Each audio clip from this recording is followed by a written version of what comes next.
তো hey everybody welcome back to my আমার নতুন ব্লগ। এবার আরও মানে অনেকক্ষণ পরে এখন আমি ক্যামেরাটা খুলে পেরেছি, টাইম মিলিছে আমাকে কাজের জন্য। কাজে মানে ব্যস্ত ছিলেন, তার জন্য অনেকক্ষণ পরে আমার টাইম মিলিছে। তো এখন হালকা একটু উপরে আছি গাইস, বেশি উপরে নাই, বন্ধুর সাথে বসছি। এই বিমটা লাগা হচ্ছে অলরেডি, মানে বিমটা লাগছে না, গাড়ি ধরিয়ে আছে, কেরেন এই সাইডে কেরেন আছে, বেশি অতটা উপরেও নাই কি গাইস, হালকা। কিন্তু আছে কোনো স্কাফোল্ড নাই, কোনো বুম লিফট নাই, আমি মানে ডাইরেক্ট এমনি আছি সিঁড়িতে, ওই সিঁড়িতে উঠি এমনি দাঁড়াইছি। তো গাইস মাছ কাঁটা অর্ডার করা হয়েছিল, আসি গেছে 500 পিস।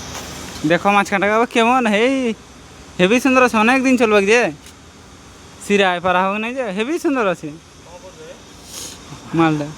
ধার আছে না ছোট দেখানো, ছোট ছোট কাঁটা একবার জিরো কই মাছের জন্য, সেই যে ছোট ছোট রঙের মাছ জানো ইয়ের জন্য, ডাঁড়িয়া মাছের জন্য। হ্যাঁ তো গাইস ছোট বড় সব রকমের কাটা আসছে, দেখি বেশি হবে এগুলো, বিজনেস করলে হবে। কাকও দিকে কাটা একটা বিজনেস করলে হবে অলরেডি গাইস, এইসব মাগাই করি বিজনেস। তো গাইস আজকের মতন কাজ চলছে আজ, মানে এত কাজ ব্যস্ত যে ক্যামেরায় চালু করিনি, উপরে উঠি কোনো সাইডে, পুরা 4 সাইডে কাজে কাজে কাজ, কি আর বলার।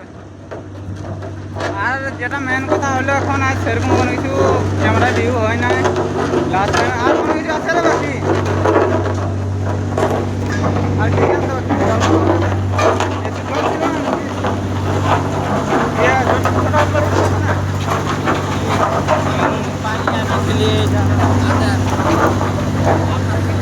তো গাড়ি সেরা মেন কথা হলো, জল টল শেষ করে দিয়েছে, হালকা হালকা জল ছিল অলরেডি। তো এই সাইডের কভারটা বন্ধ করে দিয়েছে, এই সাইডে যাওয়া হোক গাইস। রুম পৌঁছে আসছি, একটুর মধ্যে রুম পৌঁছে যাবো।